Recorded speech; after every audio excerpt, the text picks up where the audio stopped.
Hi everyone, this is Umberto Mattei, solution designer at Mindflow. And today we're going to have a look at how Mindflow can integrate with MCP servers. So for those who are not aware, MCP is an open standard that allows us to expose tools to agents so that they can perform operations on applications. It works a bit like our native connectors, even though there are some differences. We're going to see it in practice. Actually, our native connectors are the default best path for us when available. And it's just because they typically have broad API support. So it means that they cover 100% of the API endpoints that are exposed by an application, which is not always the case for the MCP servers we have on the market. And they allow for quite advanced functionalities, like, for instance, the per-endpoint whitelisting that allows us to define in a granular fashion what our Mindflow agents allow to do exactly.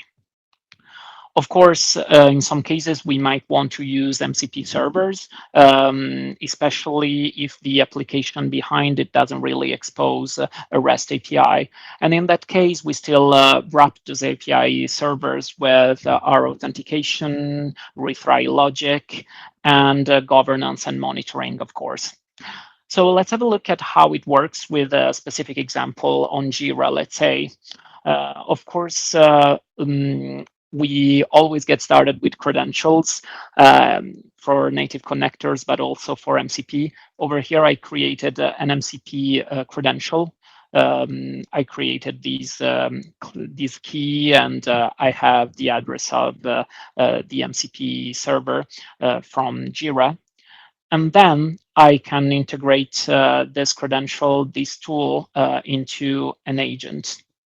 So over here in my configuration, I'm going to have my tool. I'm going to have the MCP server. And over here, I'll see that there is a method called call a tool.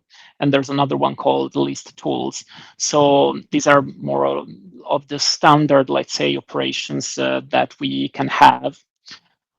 It's a bit different when we actually take a look at a native connector. It's going to be looking like something like this. This is from another agent. Over here, I configured a native connector, for instance, and I have that whitelisting that I was talking about, which can be very granular. So I'm going to have all the endpoints from the API directly exposed within the application, and I'm going to be able to whitelist very specifically which operations I want my agent to be able to perform. In addition, we have some other nice features, like, for instance, auto-select operations. So selecting automatically the right endpoints based on what we wrote in our prompt, so that we have quite easily in place some sort of least privilege, let's say, access mechanism. If we're going back to our Jira MCP demo, so basically over here, I have my prompt. What I'm doing is I'm giving it a role, giving this agent a role. It's a support assistant. There is the Jira instance, the type of ticket they have to create, and they just have to create an example ticket. We really want to do something very simple for today and specify the type of output that we want to see so that it's clear if it was a success or not and how we can navigate to the ticket.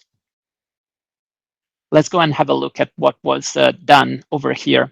So over here, we have, of course, the input. Everything is auditable, and we have all the actions that were performed. The first one of which listing the tools that are available from this specific MCP server. And then we finish with creating the ticket itself. And this was the last of the calls that were performed. If I look into the overall output over here, I see that the operation was a success. This is the ticket that was created. So I have a summary for this, and I also have an URL so that I can go and have a look at that ticket that was just created. So if we go, we see there's the title, the description, everything, and it was just created a minute ago. So what we saw today is how Mindflow can actually integrate MCP server in a quick and easy fashion, and how it's different with respect to our native connectors. Thank you for watching.